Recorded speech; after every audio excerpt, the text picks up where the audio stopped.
हे कृष्ण करुणा सिंधु दीनबंधो जगत्पते गोपेश गोपिका कांत राधा कांत नमस्तुते। पीछे से कुछ माता जी इधर आ जाइए, आगे आ जाइए।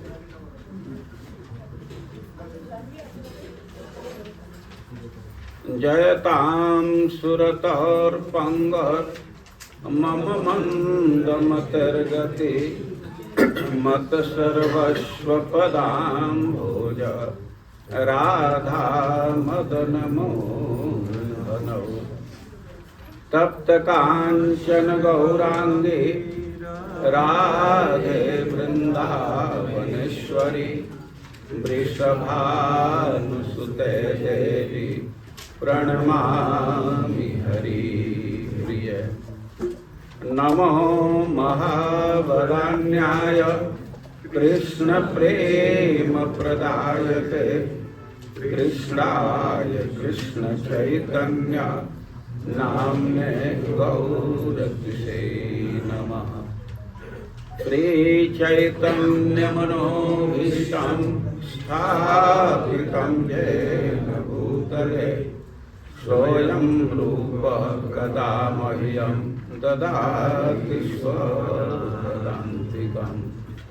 वाञ्छाकल्पतरुभ्यश्च कृपा सिन्धुभ्यैव च पतितानां पावनेभ्यो वैष्णवेभ्यो नमो नमः।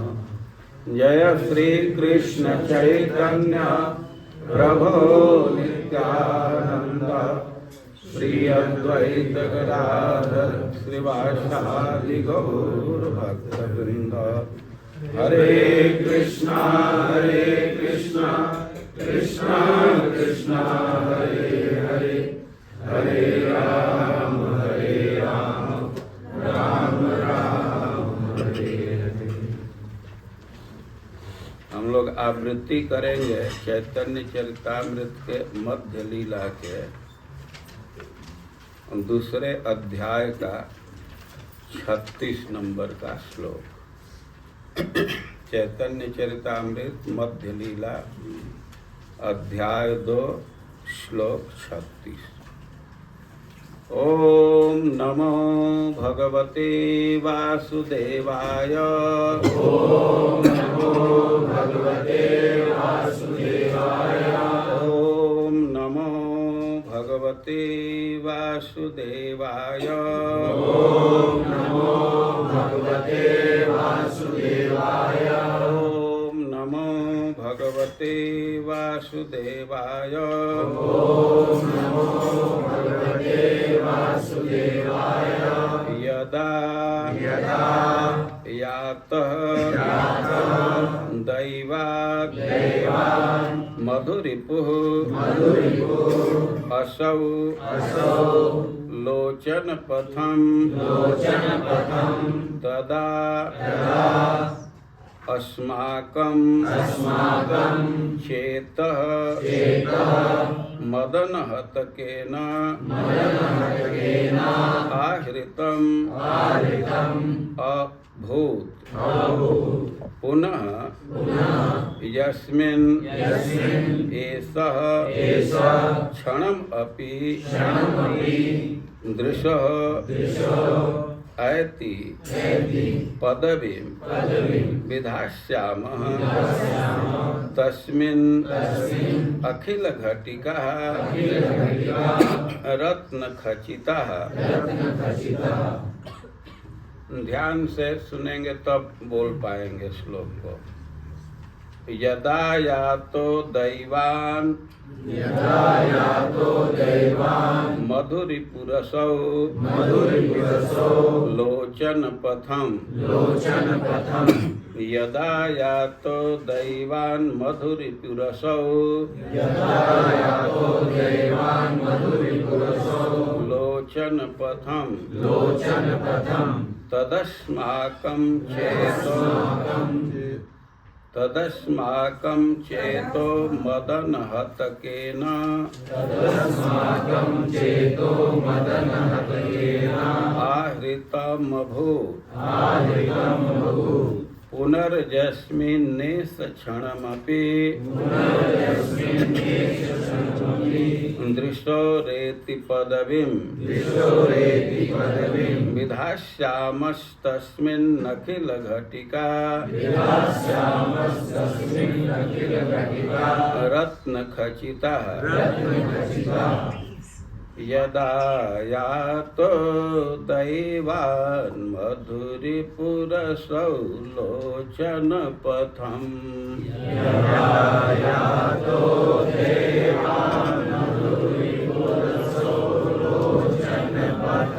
यदा यातो दैवान् मधुरिपुरसौलोचनपथम्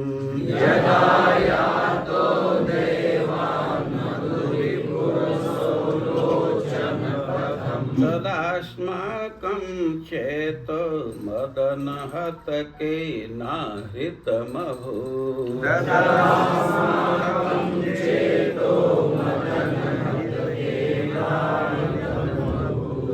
पुनर्जस्मिन्नेषक्षणमपि दृशोरेति पदवीम्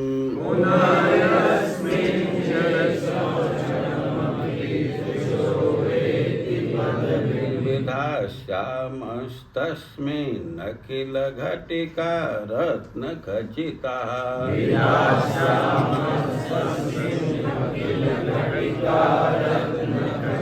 यदा यातो दैवान् मधुरिपुरसौलोचनपथम् यदा यातो दैवान् मधुरिपुरसौलोचनपथम् यदा यातो दैवान् मधुरिपुरसौलोचनपथम्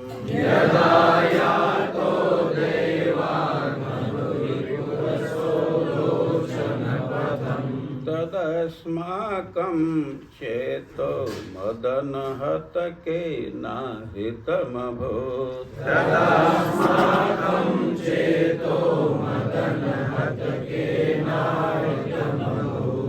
पुनर्जस्मिन्नेषक्षणमपि दृशोरेति पदवीम्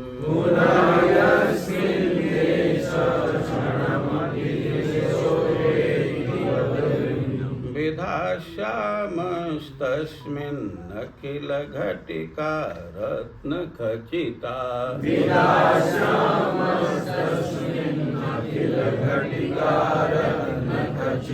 इसको जैसे जगन्नाथ जी के लिए बोलते हैं जगन्नाथ स्वामी नयन पथगामी, वैसे इस श्लोक को बोलना होगा। यदा यातो दैवान् मधुरिपुरसौलोचनपथम्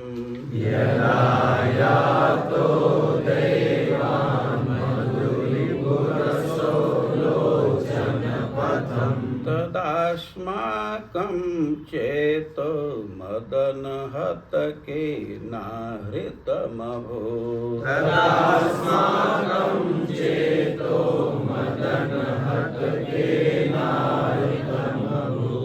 पुनर्जस्मिन्नेषक्षणमपि दृशोरेति पदवीम्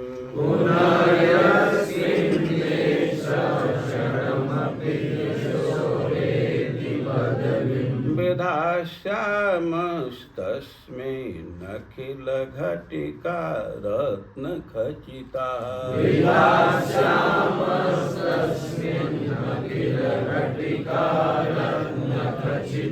साथ में बोलिए। यदा यातो दैवान् मधुरिपुरसौलोचनपथम् यदा यातो दैवान्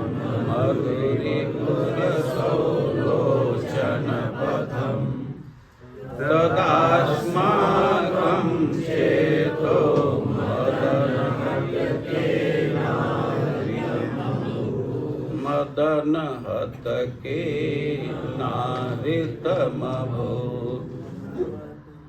मदन हत के वर्षा नहीं हो रही है, भीगने का भय नहीं है, तेजी से बोलने की आवश्यकता नहीं है। तदास्माकं चेत मदन हत के नारितमभूत।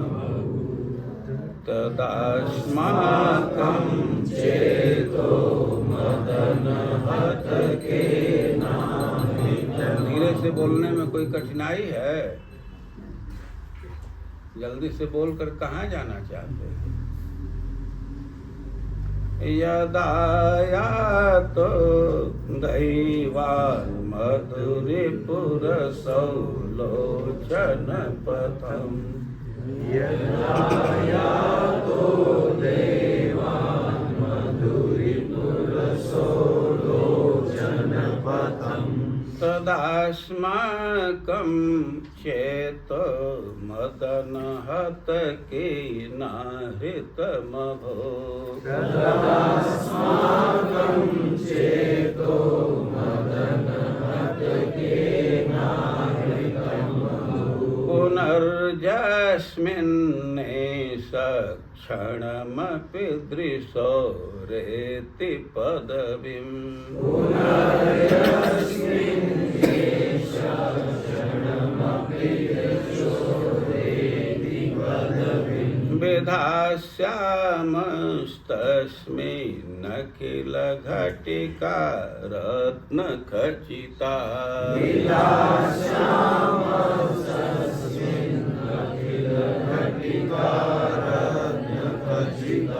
कहीं कहीं धीरे धीरे का भी महत्व होता है।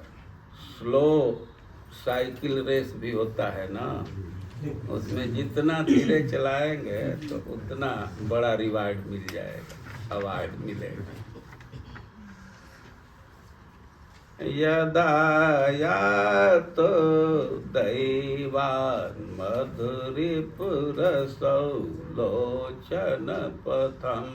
यदा यातो दैवान् मधुरिपुरसौलोचन पथम्। तदास्माकं चेतो मदन हत के नारितमभूत।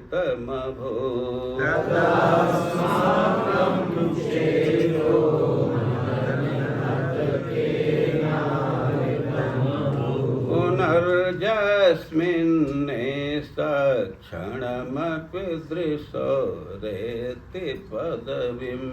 पुनर्जस्मिन्नेष क्षणमपि दृशो रेति पदवीम्। विधास्यामस्तस्मिन्नखिल घटिका रत्नखचिता।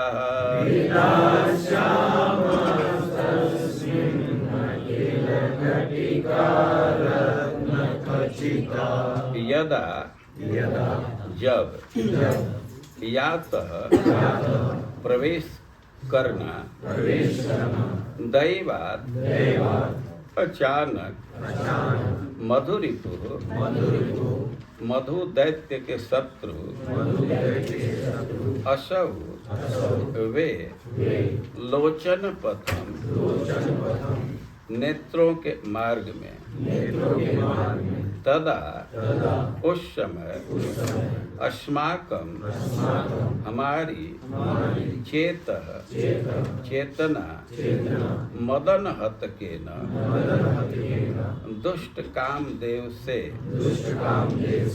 आहृतम चुराई गई अभूत हो गई है पुनः फिर यस्मिन जब एषः कृष्ण क्षणमपि एक क्षण के लिए दृश्य दो नेत्रों का एति जाते हैं पदवीम पथ विधास्याम हम बनाएंगे तस्मिन उस समय अखिल सब घटिका समय के संकेत रत्न खचिता रत्न जडित। अनुवाद और तात्पर्य श्रील प्रभुपाद के द्वारा। अनुवाद: यदि दैववश कृष्ण का दिव्य रूप मेरी दृष्टि के सामने आए तो कष्टों से व्यथित मेरा हृदय मूर्तिमंत आनंद रूप कामदेव द्वारा चुरा लिया जाएगा। क्योंकि मैं कृष्ण के सुंदर रूप को जी भर करके नहीं देख सकी, अतएव जिस क्षण में इस रूप को पुनः देखूंगी तो उस क्षण को मैं अनेक रत्नों से अलंकृत करूंगी। तात्पर्य: यह श्लोक रामानंद राय कृत जगन्नाथ वल्लभ नाटक 3:11 से लिया गया है। यह श्रीमती राधा रानी द्वारा कहा गया। जगत गुरु श्रील प्रभुपाद की जय। हम लोग चैतन्य महाप्रभु के विषय में सुन रहे हैं। चैतन्य महाप्रभु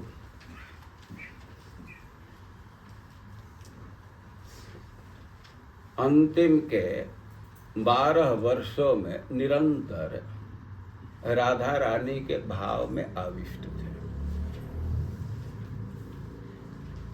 और जैसा भाव उनके मन में उदित होता था और उसके अनुरूप श्लोक बोलते थे और उसका अर्थ भी वे बतलाते थे। संस्कृत भाषा में श्लोक है और उसको बंगाली भाषा में अर्थ करते थे, उसको समझाते थे, अपने भाव को प्रकट करते थे। हम लोग कल एक श्लोक को सुने। राधा रानी विषाद के भाव में श्लोक बोल रही है। कथा हम लोग सुन चुके हैं नाटक की। राधा रानी अपने सखी मदनिका के साथ वन में श्री कृष्ण अपने सखाओं के साथ आए हैं और राधा रानी भी उसी वन में थोड़ी दूरी पर अपने सखियों के साथ आई है। प्रिया प्रियतम का परस्पर दृष्टि मिलन हुआ। श्री कृष्ण राधा रानी को देखे और राधा रानी श्री कृष्ण को देखी और देखते ही दोनों मिलने के लिए उतावले हुए। श्री कृष्ण वे बहुत उतावले, बहुत आतुर हैं और राधा रानी भी बहुत आतुर हैं मिलने के लिए। और राधा रानी अपने दूती के हाथ एक पत्र भेजी। दूती का नाम है शशिमुखी। वो कृष्ण के पास राधा रानी के प्रेम के पत्र को लेकर के गई, लेकिन कृष्ण अपने भाव का गोपन किया। यद्यपि मिलने के लिए अतिशय लालायित हैं, लेकिन फिर भी अपने भाव को छिपा लिए और उपेक्षा वचन बोलने लगे। राधा रानी पर एक तरह से दोषारोप ही करने लगे कि ऐसा व्यवहार ठीक नहीं, अपने कुल परंपरा के अनुसार व्यवहार होना चाहिए। और भी धर्म का उपदेश करने लगे और शशि मुखी आकर के उनके संदेश को बतलाई। राधा रानी बहुत दुखी हो गई और श्लोक को बोली, प्रेम छेद रुजो वगच्छति हरि नायम न च प्रेम हुआ। कल हम लोग इसको सुन चुके हैं। तो बहुत विषाद में है कि हमारा जीवन व्यर्थ है, इंद्रियां सब व्यर्थ हैं, हमारा बहुत भारी दुर्भाग्य है वे बहुत दुखी थी।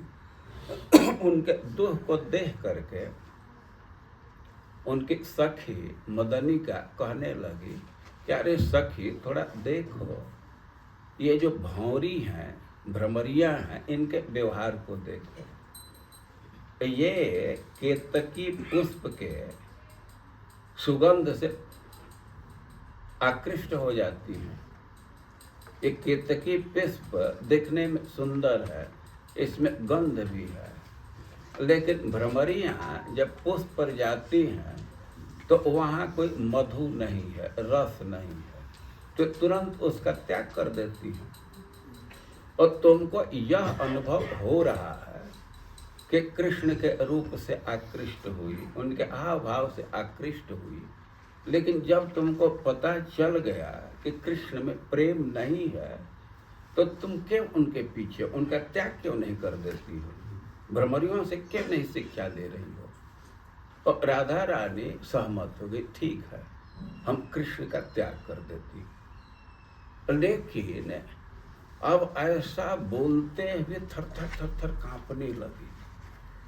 वो बहुत व्यथित हो गई और इस श्लोक को बोलने लगी। उनका आशय है कि कृष्ण का हम त्याग कर सकती हैं, लेकिन कृष्ण के स्मरण का, कृष्ण की स्मृति का त्याग नहीं कर सकती। कृष्ण का स्मृति बहुत सुखद है। कृष्ण भले ही बुरे आदमी हो, लेकिन उनका स्मृति बड़ा सुखद है और उस स्मृति का हम त्याग नहीं कर सकते। और इसी भावना में श्लोक में बोल रही हैं कि हमसे भूल हो गई, हम प्रॉपर डाटा कलेक्ट नहीं किए। कि यदा या तो दैवान मधुरिपु असौ लोचन पथम। वे श्री कृष्ण जब हमारे दृष्टि पथ में आए, जाता मतलब आए, लोचन पथम दृष्टि पथ में, तदस्माकम चेतो मदन हतके न हृतमभु। लेकिन उसी समय दुष्ट मदन के द्वारा हमारा चित्त चुरा लिया गया, तो हम ठीक से दर्शन नहीं कर पाए। देखिए भाई, इंद्रियों के एक बाध्यता है, जब तक चित्त सहयोग नहीं करता है, मन का सहयोग नहीं होता है, तब तक अपने विषय को ग्रहण नहीं कर पाते। किसी को देख रहे हैं और मन कहीं दूसरे जगह है और उसको ग्रहण नहीं कर पाए। व्यवहार में कई एक बार अनुभव किया गया, कोई दो व्यक्ति आपस में बात कर रहे हैं, किसी विषय में अभिनिविष्ट हैं और उधर से कोई गुजरता है, उधर दृष्टि भी डालते हैं, तब तक बाद में पूछते हैं जब कौन गया। और आंख से संपर्क हुआ, लेकिन अब मन का सहयोग नहीं हुआ, मन दूसरे तरफ है, तो उस पिक्चर को ग्रहण नहीं कर पाए, रिटेन नहीं कर पाए। और राधा रानी अपनी समस्या बतला रही है कि जब कृष्ण दृष्टि पथ में आए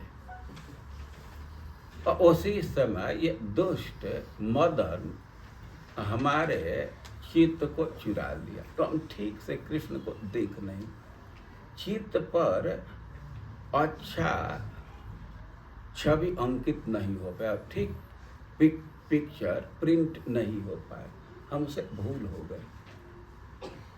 अब मदन हतके न, मदन को दुष्ट कह रही, इस अर्थ में कि कितना सुंदर दृश्य था, कृष्ण के दर्शन का सुयोग था, लेकिन मन को चुरा लिया। मन को चुरा लिया, इसका क्या अर्थ है कि मन में बहुत आनंद छा गया और आनंद में विभोर हो गया, और मन में प्रेम के उच्चतर अवस्था जागृत हो गई, काम का उदय हो गया। देखिए, एक चीज ध्यान रखना चाहिए कि श्री कृष्ण के परिकरों में जो काम शब्द का प्रयोग किया जाता है तो वह शुद्ध प्रेम के अर्थ में होता है। प्रेमैव गोप रामानाम काम इत्यभिधीयते, उनका जो प्रेम है उसी को काम कहते हैं। अब प्रेम को काम क्यों कहेंगे? तो वो प्रेम है, काम नहीं है तो काम कहते क्यों है? उसको काम नहीं कहना चाहिए। और सिद्धांत है कि क्रिया का साम्य है। जो गोपियों का व्यवहार है तो इस संसार के जैसे युवक युवती का व्यवहार होता है तो व्यवहार वैसा ही है, लेकिन भाव वैसा नहीं है। और क्रिया के साम्य से इस शब्द का प्रयोग करते हैं। इसको एक उदाहरण से समझ सकते हैं। जैसे 3 साल के कोई लड़का है, लड़की है, तो उनका भी व्यवहार होता है। ऐसा हो सकता है कि वे एक दूसरे का गाल का चुंबन करें या दांत से भी पकड़े, आलिंगन करें, तो एक वह क्रिया है।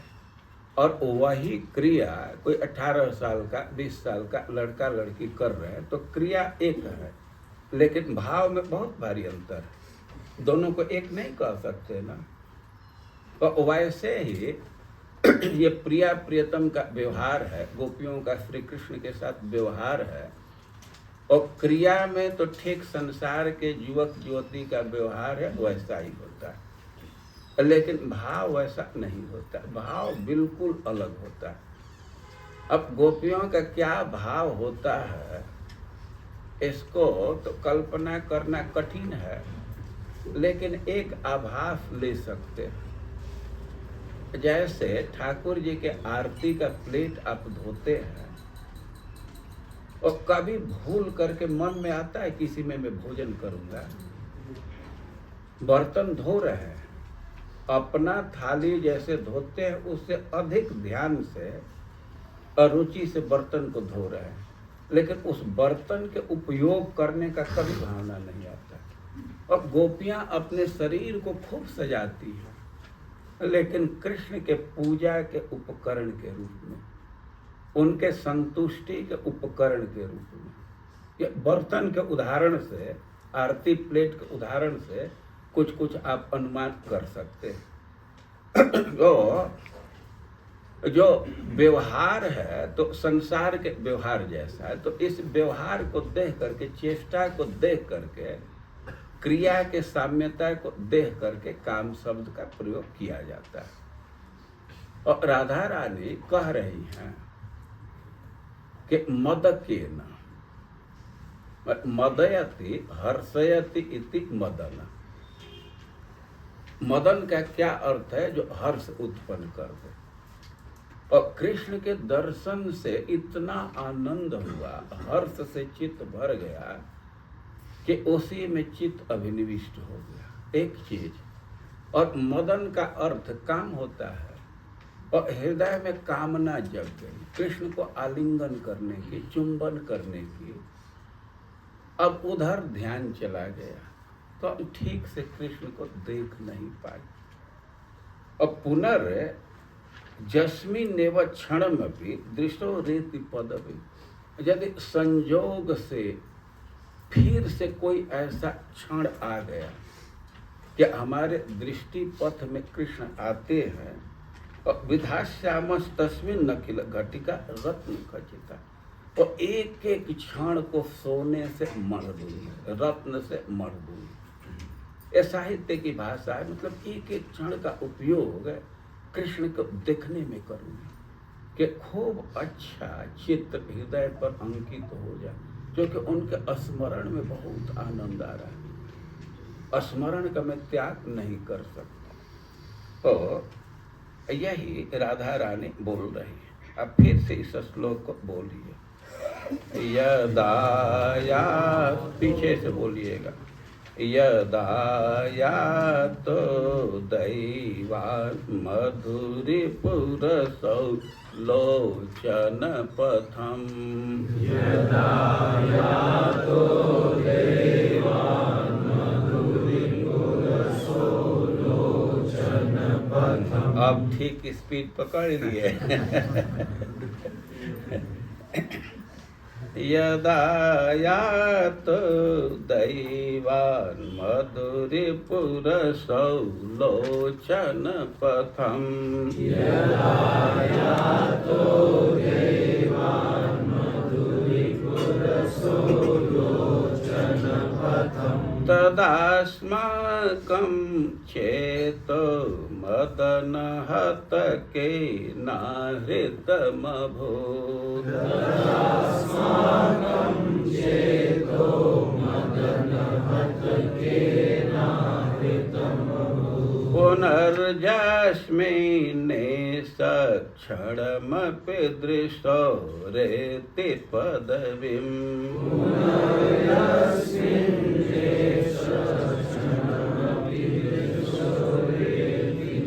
विधास्यामस्तस्मिन् घटिका रत्नखचिताः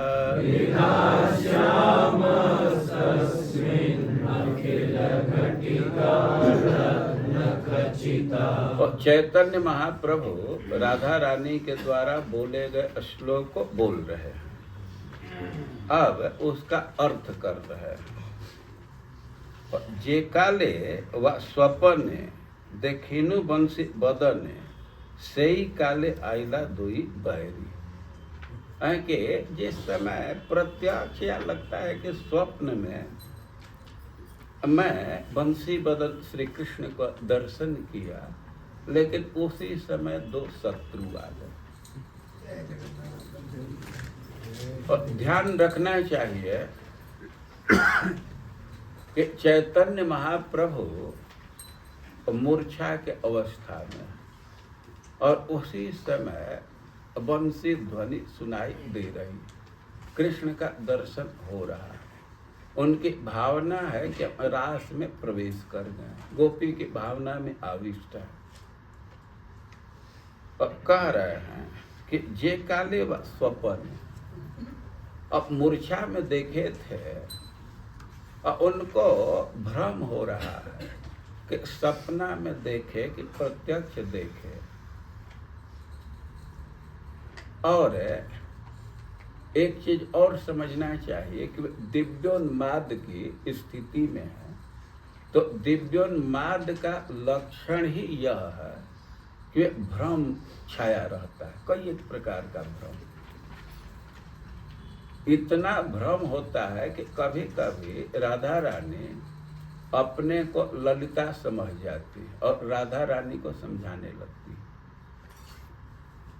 तो यह दिव्योन्माद का लक्षण है। तो चैतन्य महाप्रभु निर्धारित नहीं कर पा रहे कि प्रत्यक्ष देखा था कि स्वप्न में देखा था। अब जैसे भी देखा हूँ, जे काले व स्वप्न देखिनु बंसी बदने, इतना सत्य है कि दर्शन हुआ, उनको देखी, लेकिन उसी समय दो बैरी आ गए।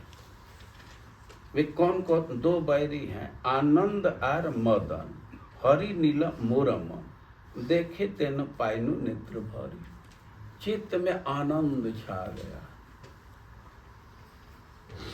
और मन उसी में अभिनिविष्ट हो गया और चित्त में काम वासना का उदय हो गया। काम वासना मतलब देखते कृष्ण को आलिंगन करने की लालसा जग गई। तो ये आनंद और वासना, आलिंगन की वासना, ये दोनों शत्रु, क्योंकि इसके चलते हम कृष्ण को ठीक से देख नहीं पाए, आंख भर करके देख नहीं पाए। पुनः यदि कोन क्षण कराए कृष्ण दर्शन, लेकिन संजोग से कुछ फिर से ऐसा सुजोग जुटता है, कृष्ण दर्शन देते हैं, तबे से ही घटी क्षण पली और समय के छोटे से छोटे इकाई को, चाहे वह घड़ी हो, क्षण हो, पल हो, दिया माल्य चंदन नाना रत्न आभरण, उसको चंदन लगा करके माला पहना करके और अनेक गहना भेंट करके आभूषण भेंट करके अलंकृत करूं सकर, सबको मैं अलंकृत करूं। और कहने का अर्थ है कि एक एक क्षण का उपयोग मैं करूंगा कृष्ण को दर्शन में, कि कृष्ण का खूब सुंदर पिक्चर प्रिंट हो जाए, उनके सुंदर छवि का अंकन हो जाए। क्योंकि प्रत्यक्ष वो मिले या न मिले, प्रत्यक्ष भले ही उपेक्षा करें, लेकिन उनके स्मरण में बहुत आनंद आ रहा है। किसी किसी के मन में प्रश्न होगा कि कृष्ण जब राधा रानी से मिलने के लिए व्याकुल ही हैं, तो उपेक्षा वचन क्यों बोले, उपेक्षा पूर्ण संदेश क्यों भेज दिए। देखिए, कृष्ण रसिक शेखर है, वह रस आस्वादन में बहुत पटु है, तो उनको पता है कि थोड़ा उपेक्षित करूंगा, राधा रानी की उत्कंठा बढ़ेगी, तो उस समय मिलने में अधिक आनंद का अनुभूति होगी। तो ये आनंद बढ़ाने का और अधिक रस के अनुभूति करने की एक योजना है। लेकिन राधा रानी इसी को सत्य मान गई, विकल हो गई, बहुत दुखी हुई, लेकिन कह रही है कि यदि फिर से कृष्ण का दर्शन हुआ तो एक एक क्षण को केवल देखने में लगाऊंगा। देखिए, प्रेम का यह स्वभाव है कि देखने पर भी अतृप्ति बनी रहती है। ऐसा लगता है कि अभी तो प्रथम बार देखी और बड़ा थोड़े समय तक देखी। राधा रानी के हमेशा यही स्थिति बनी रहती है कि थोड़ा सा तो अभी दर्शन हुआ, जी भर करके देख नहीं पाए। भक्तों ने इसका वर्णन किया है, विद्यापति जी हैं, तो एक पद में लिखे हैं कि हम क्या अपराध कर दें, पूरा आंख से तो मैं देख नहीं पाई। वे कह रहे हैं कि हम तो केवल एक नयन के कोर से देखी, एक आंख तो निंदकों पर लगाता कि वे लोग न देख लें, और एक पर परिवार के लोगों पर, आधा तो आंख परिवार के लोगों पर, अपने सास ननद पर कि वे न देख लें। हम तो आधा आंख से नयन की कोर, और इस पर हमको इतना निंदा किया, हमारी इतनी निंदा की जाती है। बहुत लोग तो आते जाते रहते हैं, कृष्ण को देखते हैं, उसको नहीं कोई कुछ कहता है। हम इतने हतभागी हैं कि थोड़ा सा देखें उसी पर लोग निंदा करने लगते हैं। बहुत बहुत उदाहरण है। कोई सखी राधा रानी को सजा रही है अभिसार करने के लिए, कृष्ण से मिलाने के लिए। अब कृष्ण से मिलने के लिए भेजना है, तो उसकी इच्छा है कि राधा रानी को खूब सजा करके भेजे। वह योजना की है कि एक एक अंग को सजाऊंगी, लेकिन राधा रानी उतावली है जाने के लिए, तो ठीक से सजा नहीं पाती। तो प्रार्थना कर रही है कि पूर्णः कदा श्यामः, कब ऐसा सुयोग आएगा कि अपने योजना के अनुसार, अपने इच्छा के अनुसार मैं राधा रानी को सजा पाऊंगी। तो राधा रानी से कह रही है, पत्रालिम ललितम कपोल फलके, आपके कपोल फलक पर, एक गाल रूप कनभास पर कब खूब अच्छा से पत्रालिम ललिता, खूब ललित, खूब सुंदर पत्राली की रचना करूंगी। पत्रालिम ललितम कपोल फलके नेत्रांबुजे कज्जल, और आंखों में कज्जल लगाऊंगी। रंगे बिंब भरा, रंगे बिंब फला और जो आपके ओठ हैं उस पर रंग लगाऊंगी और काश्मीर जा कूचयो, आपके स्तनों पर काश्मीर जा, जो कश्मीर में उत्पन्न होता है, तब केसर का लेप करूंगी। और कब होगा कि ललिता खूब सुंदर लेप कर पाऊंगी। और कह रही है कि नवसंगमाय तरले, आप तो उतावली रहती हैं, ऐसे लगता है कि कृष्ण से अभी भेंट ही नहीं हुई है। अभी मैं वेशभूषा की रचना करती हूँ तब तक जाने को तैयार हो जाती है और मन कचोट करके रह जाता है। कब वो अवसर आएगा कि अपनी योजना के अनुसार हम आपका श्रृंगार करूं। ये राधा रानी के से प्रार्थना है। और नवसंगमाय तरले, वे ललायित रहते जाने के लिए। तो सखी एक तरह से उलाहना दे रही है कि आप तो इतना उतावली रहती हैं, अरे कभी तो संजोग दीजिए कि खूब अच्छा से हम सजा पाए। या उलाहना है कि ये पता होता है कि आप इतनी उतावली हैं, तब उसके हिसाब से योजना किया होता है। तो सखी कचोट करके रह जाती है। एक उदाहरण से इस बात को आप समझ सकते हैं। जैसे कभी कभी हम लोग देखे हैं कि बहन के यहाँ गए हैं और भोजन बना रही है, उसकी योजना है क्या क्या बनाने की, तब तक नहीं हमको बस पकड़ना, हम जल्दी जाएंगे। अब वो बड़ा अफसोस में पड़ जाती है कि पहले हमको पता होता है कि इतना जल्दी जाना है तो उसके हिसाब से हम तैयारी की होती। और सखियां ऐसा अनुभव करते, राधा रानी उतावली रहती है और राधा रानी को यही लग रहा है कि कृष्ण का दर्शन ठीक से हम नहीं कर पाए। और चैतन्य महाप्रभु राधा रानी के द्वारा बोले हुए श्लोक को बोल रहे हैं और इसी का अर्थ कर रहे हैं। तो कह रहे हैं कि जे काले व स्वपने देखिनु बंसी बदने, सेई काले आइला दुई बैरी, आनंद आर मदन हरि नीलम मोर मन, देखे तेन पाइनु नेत्र भरी। पूरा आंख भर करके देख नहीं पाई। जे काले वा स्वपने देखे नो बंसी बदने, सेई काले आइला दुई बैरी। जे काले वा स्वपने देखिनु बंसी बदने, सेई काले आइला दुई बैरी। जे काले वा स्वपने देखिनु बंसी बदने, सेई काले आइला दुई बैरी।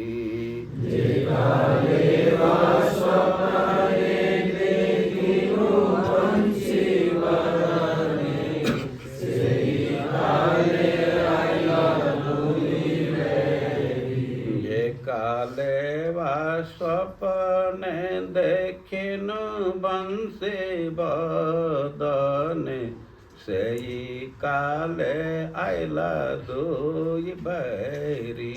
जे काले वा स्वपने देखिनु बंसी बदने, सेई काले आइला दुई बैरी। जे काले वा स्वपने देखिनु बंसी बदने, सेई काले आइला दुई बैरी।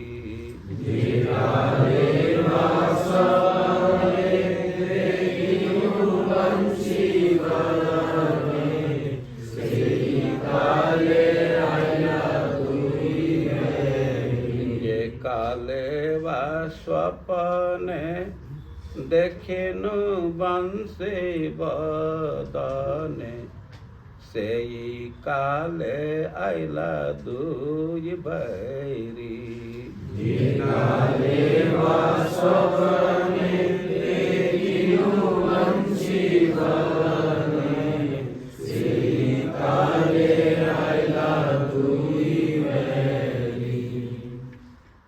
तो पढ़ाया नहीं जाता है, चिन्ह के विषय में शायद पढ़ाया ही नहीं जाता है। जे काले व स्वपने देखिनु बंसे बदने, सेई काले आइला दुई बैरी।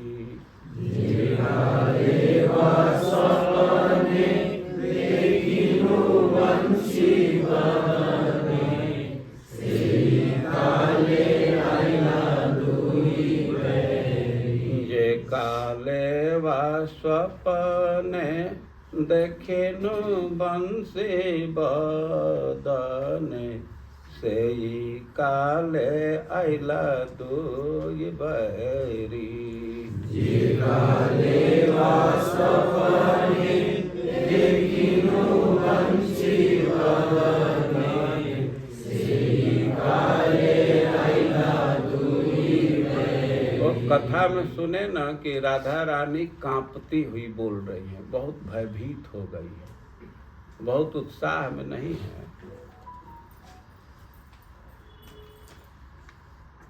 जे काले व स्वपने देखिनु बंसी बदने, सेई काले आइला दुई बैरी। जे काले व स्वपने देखिनु बंसी बदने, सेई काले आइला दुई बैरी। थोड़ा सुन करके बोलिए, सुनिए, इसके बाद बोलिए। पहले ही मैं कहा कि अपने भावना में मत रहिए। जे काले व स्वपने देखिनु बंसी बदने, सेई काले आइला दुई बैरी। जे काले व स्वपने देखिनु बंसी बदने, सेई काले आइला दुई बैरी। अब कुछ आए हिसाब से एक दो व्यक्ति अपनी भावना को आरोपित करके सबको डिस्टर्ब कर देते हैं। अपनी भावना का त्याग कीजिए, कक्षा के भावना में आइए। अभी ठीक आ गए हैं। जे काले व स्वपने देखिनु बंसी बदने, सेई काले आइला दुई बैरी। जे काले व स्वपने देखिनु बंसी बदने, सेई काले आइला दुई बैरी। आनंद आर मदन हरि नील मोर मन, देखिते न पाइनु नेत्र भरी। आनंद आर मदन हरि नील मोर मन, देखिते न पाइनु नेत्र भरी। आनंद आर मदन हरि नील मोर मन, देखिते न पाइनु नेत्र भरी। आनंद आर मदन हरि नील मोर मन, देखिते न पाइनु नेत्र भरी। जे काले व स्वपने देखिनु बंसी बदने, सेई काले आइला दुई बैरी। जे काले व स्वपने देखिनु बंसी बदने, सेई काले आइला दुई बैरी। आनंद आर मदन हरि नील मोर मन, देखिते न न पाइनु नेत्र भरी।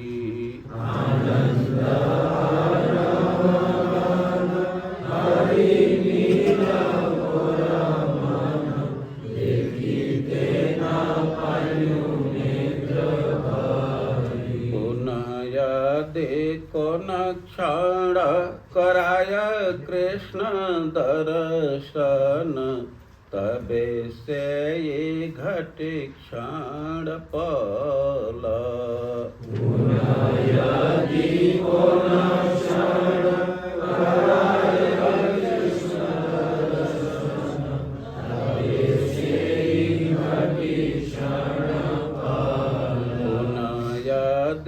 कोन क्षण कराय कृष्ण दर्शन, तबे से ये घटे क्षण पल।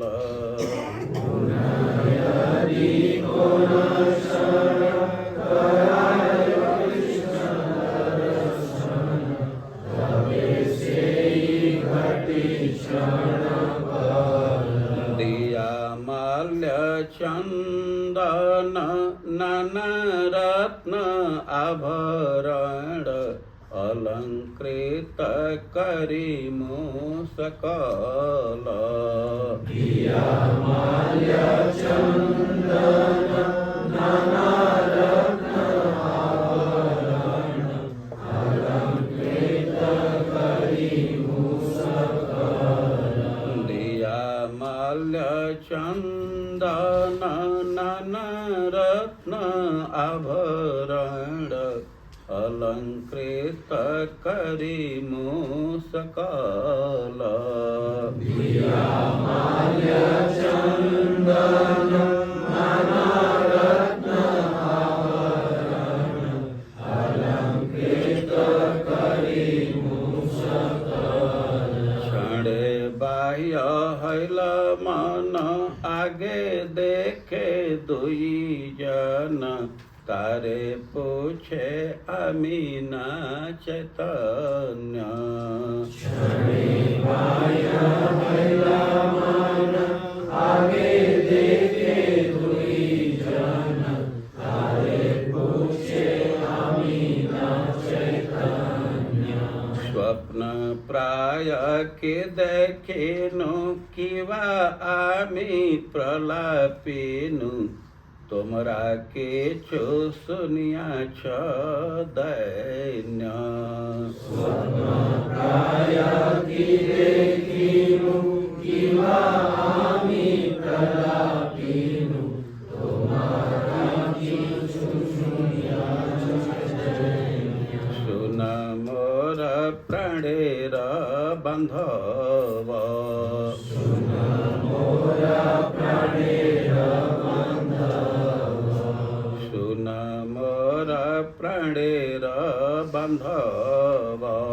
सुन मोर प्राणेर बांधव। नहीं कृष्ण प्रेम धन दरिद्र मोर जीवन, देहेन्द्रिय वृथा मोर सब।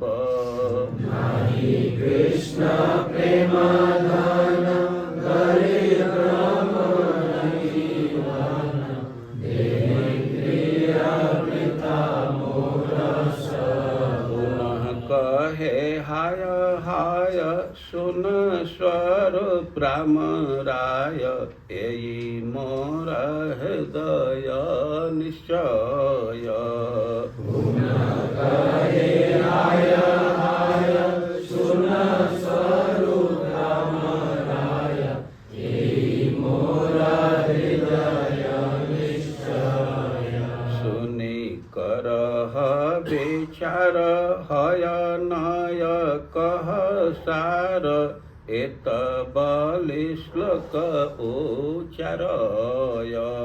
सुनि करह विचार हय नय कह सार, एत बलि श्लोक उच्चारय। चैतन्य महाप्रभु राधा रानी के द्वारा बोले हुए श्लोक का अर्थ कर रहे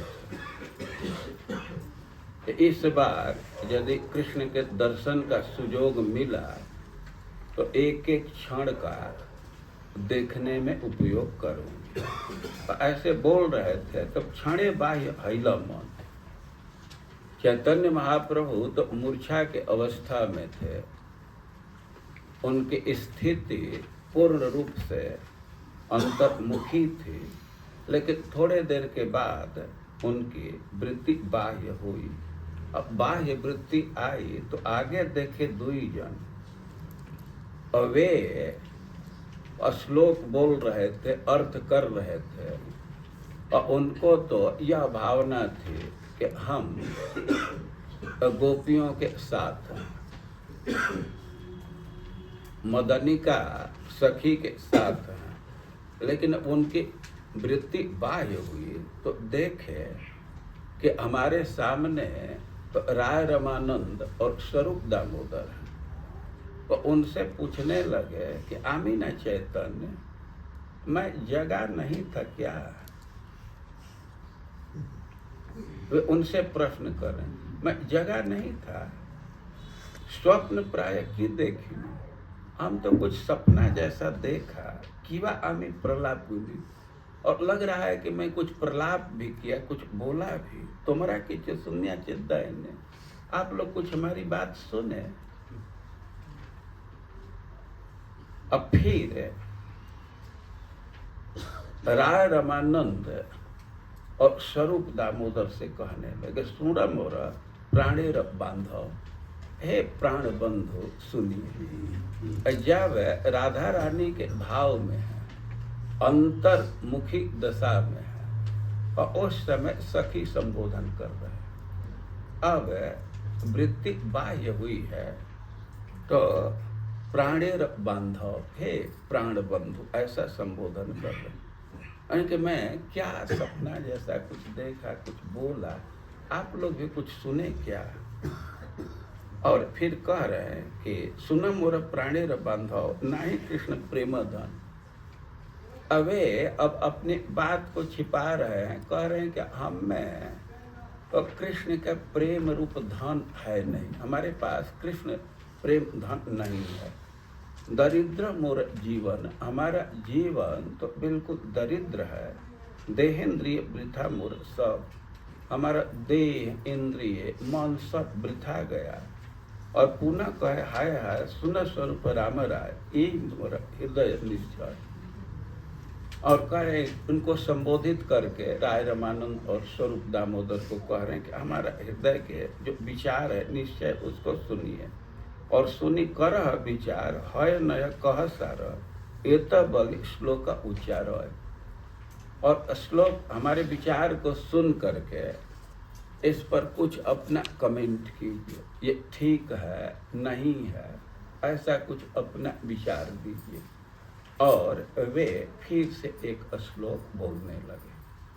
अब चैतन्य महाप्रभु राय रमानंद और स्वरूप दामोदर को संबोधित करके श्लोक बोल रहे हैं, और उस श्लोक को हम लोग बाद में सुनेंगे। हरे कृष्ण।